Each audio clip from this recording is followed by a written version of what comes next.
A paz do Senhor, meu querido, minha querida. É muito bom estar com você hoje para falarmos sobre a primeira carta de Paulo aos Tessalonicenses. Como acabei de dizer, falaremos desta epístola paulina, tendo o seu autor Paulo a escrito por volta de entre 51 a 52 depois de Cristo, tendo sido assim a primeira carta aos Tessalonicenses, de acordo com uma das linhas de estudo mais aceitas entre a datação dos textos bíblicos, a carta mais antiga do apóstolo. A não ser que compreendamos como data retraída a carta de Gálatas, 2 a 3 anos antes, sendo Tessalonicenses, se não a mais antiga, a segunda mais antiga. Independentemente disso, temos neste texto um texto inicial do apóstolo, um texto que seria recorrente na carreira de Paulo e que já passamos por alguns e ainda passaremos por outras cartas paulinas. Paulo escreve esta carta a um grupo de cristãos que viviam nessa cidade importante de Tessalônica, uma cidade portuária, uma cidade ali na Via Ignácia, com uma população para a época bastante relevante de 200 mil pessoas, tornando-se a maior cidade da Macedônia, capital da província. Uma igreja que começou com a intrepidez de Paulo em pregar o evangelho na sinagoga, primeiramente para os judeus, mas então outros não-judeus, de bom grado, ouvem a mensagem do Cristo ressurreto e decidem seguir este evangelho. Paulo então busca incentivar estes novos convertidos durante este processo de perseguição, ao viver piedoso, ao serviço diário e ao viver a expectativa da volta de Cristo. Esta carta paulina inicia-se no capítulo 1 com as usuais e tradicionais aberturas de Paulo, onde ele cita Paulo, Silvano e Timóteo, ou Paulo, Silas e Timóteo, sendo Silvano aí uma variante do nome Silas. De acordo com os relatos de Atos, Paulo, Silas e Timóteo estiveram na cidade. Timóteo voltou para ela depois que eles saíram de lá, e então, quando Timóteo volta a se encontrar com Paulo e Silas, Paulo prepara esta carta para levar Timóteo aos crentes da Tessalônica. Paulo louva estes crentes que têm demonstrado, de acordo com as suas palavras, 3 características bastante relevantes: o trabalho que resulta da fé, o esforço motivado pelo amor e a perseverança proveniente da esperança em nosso Senhor Jesus Cristo. É interessante notar que Paulo louva a conduta, a vida dos crentes de Tessalônica, inclusive dizendo que propaga-se entre os irmãos o Evangelho de Jesus e eles servem de exemplo de vida neste Evangelho. No capítulo 2, Paulo então começa a citar que não foi inútil ter vindo de Filipos, cidade onde havia sido perseguido, e seguir para Tessalônica com intrepidez anunciar o evangelho àquele povo. Paulo ressalta inclusive algo bastante pertinente do caráter do apóstolo. O apóstolo trabalhava enquanto pregava o evangelho. Ele faz questão de ressaltar que esses irmãos da Tessalônica são testemunhas deste trabalho esgotante e da fadiga que havia durante noite e dia servido para Paulo e Silas de instrumento para que eles não fossem pesados a ninguém enquanto lhes pregava o evangelho. Paulo então, de forma belíssima, faz questão de dizer a estes crentes da Tessalônica: exortamos vocês para que vivam de maneira digna de Deus. Reproduzo aqui os versículos 10, 11 e 12, quando o apóstolo diz: tanto vocês como Deus são testemunhas de como nos portamos de maneira santa, justa e irrepreensível entre vocês, os que creem.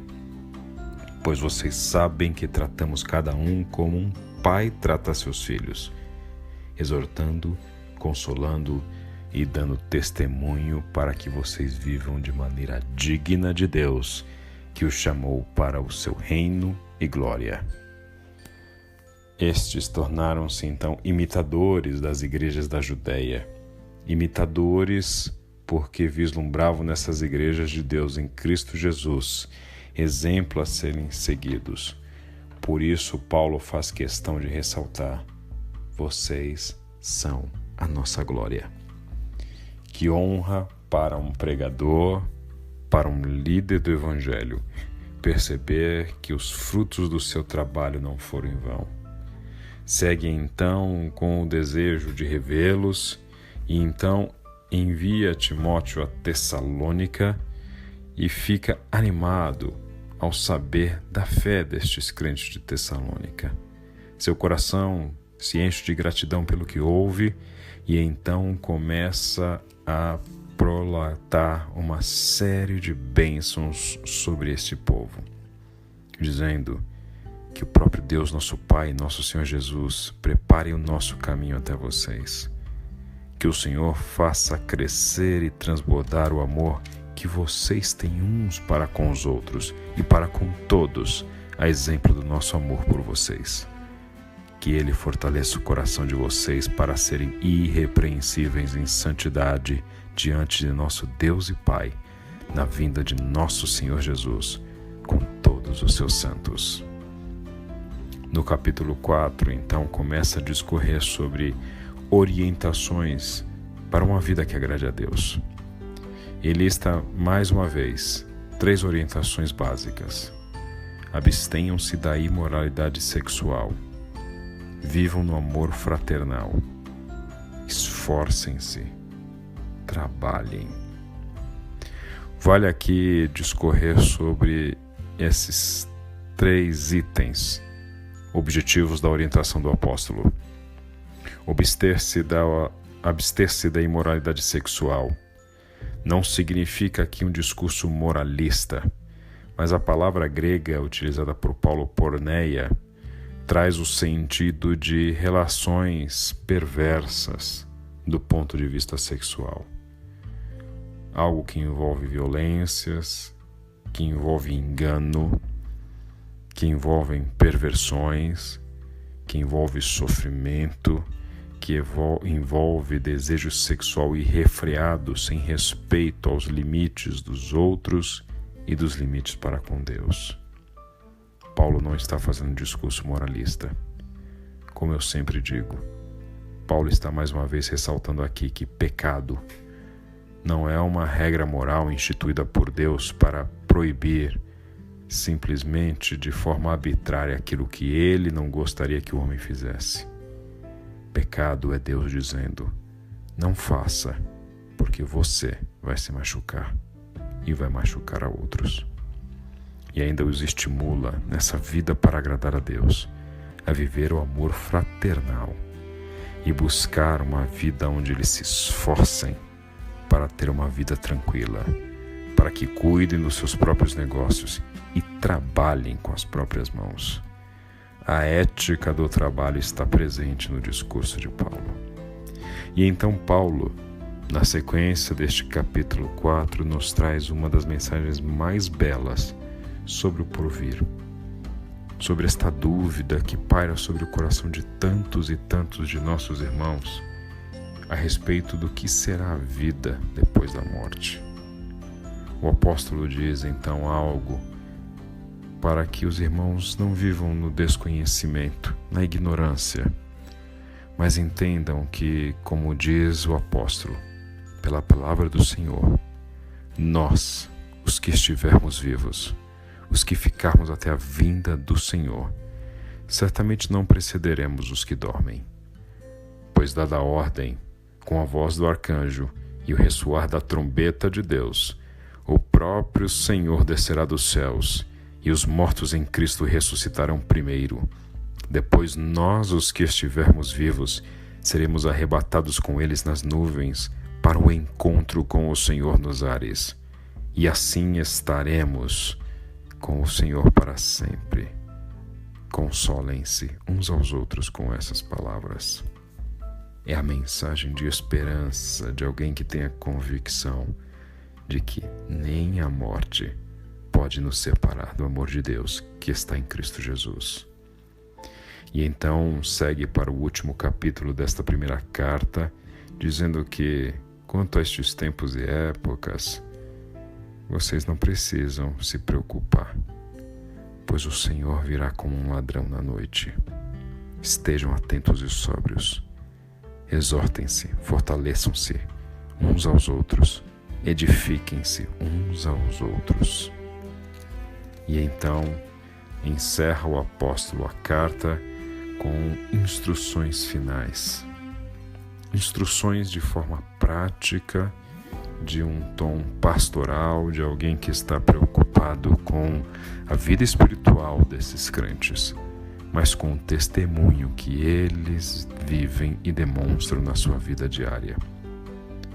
Reproduzo então aqui a fala de Paulo de forma muito prática ao dizer a estes irmãos de Tessalônica: exortamos vocês, irmãos, a que advirtam os ociosos, confortem os desanimados, auxiliem os fracos, sejam pacientes para com todos. Tenham cuidado para que ninguém retribua o mal com o mal, mas sejam sempre bondosos uns com os outros e para com todos. Alegrem-se sempre, orem continuamente, deem graças em todas as circunstâncias, pois esta é a vontade de Deus para vocês em Cristo Jesus. Não apaguem o Espírito. Não tratem com desprezo as profecias, mas ponham à prova todas as coisas e fiquem com o que é bom. Afastem-se de toda forma de mal. Que o próprio Deus de paz os santifique inteiramente. Que todo o espírito, a alma e o corpo de vocês sejam preservados irrepreensíveis na vinda de nosso Senhor Jesus Cristo. Aquele que o chama é fiel e fará isso. Orem por nós, irmãos. Saúdem todos os irmãos com beijo santo. Diante do Senhor, encarrego vocês de lerem esta carta a todos os irmãos, e que a graça de nosso Senhor Jesus Cristo seja com vocês. Me emociono a imaginar o apóstolo escrevendo esta carta e com ternura, encerrando-a com esta bênção sobre o povo de Tessalônica. E ao ler esta carta, dentre tantos assuntos, orientações pastorais, exortações, admoestações, mensagens práticas sobre a vida diária, o apóstolo insere um assunto de extrema relevância para mim e para você. A mensagem de Paulo é: Jesus virá. E irmãos, eu vejo dor ao meu redor. Vejo um tempo de crises. Vejo um tempo de gente sofrendo pelas mais diversas razões. Vejo miséria. Vejo divisões no corpo de Cristo, dissensões. Vejo famílias em conflito. Vejo, inclusive, ao olhar para o meu corpo, dores, sofrimentos. Vejo problemas. Mas, como o profeta Elias, ao ler a carta de Paulo, podemos olhar para um céu que não goteja, que não nos oferece chuva, mas ali, ao longe, próximo do horizonte, há uma nuvem do tamanho da mão de um homem. Esta nuvem é o prenúncio da segunda vinda de Cristo. Jesus virá. E esta é a maior esperança do crente em Jesus. Há crises, e eu tenho certeza que, apesar delas, Jesus virá. Há problemas, sejam de ordem emocional, física, financeira, política, mas Jesus virá. Há violência e dor, mas Jesus virá. Há qualquer tipo de afronta e de ataque aos servos de Deus, mas eu sei que Jesus virá. E isso não é escapismo, isto não é ópio do povo, isto não é uma ideologia para tentar capturá-lo de uma realidade de sofrimento e escondê-lo numa realidade paralela, onde uma religião esteja lhe dizendo que num futuro distante Jesus virá, como se fosse uma cadeia a guardar a sua mente da realidade cruel do dia a dia. Não, isto é fato. É a maior convicção que eu tenho na minha vida. É aquilo que eu sei que quando fechar os meus olhos, se algo permanecerá verdadeiro, ainda que não me reste mais um fôlego de vida, é a certeza de que Jesus virá. E eu sei que Ele virá para enxugar de nossos olhos toda lágrima. Jesus virá. Creia. Que Deus te abençoe.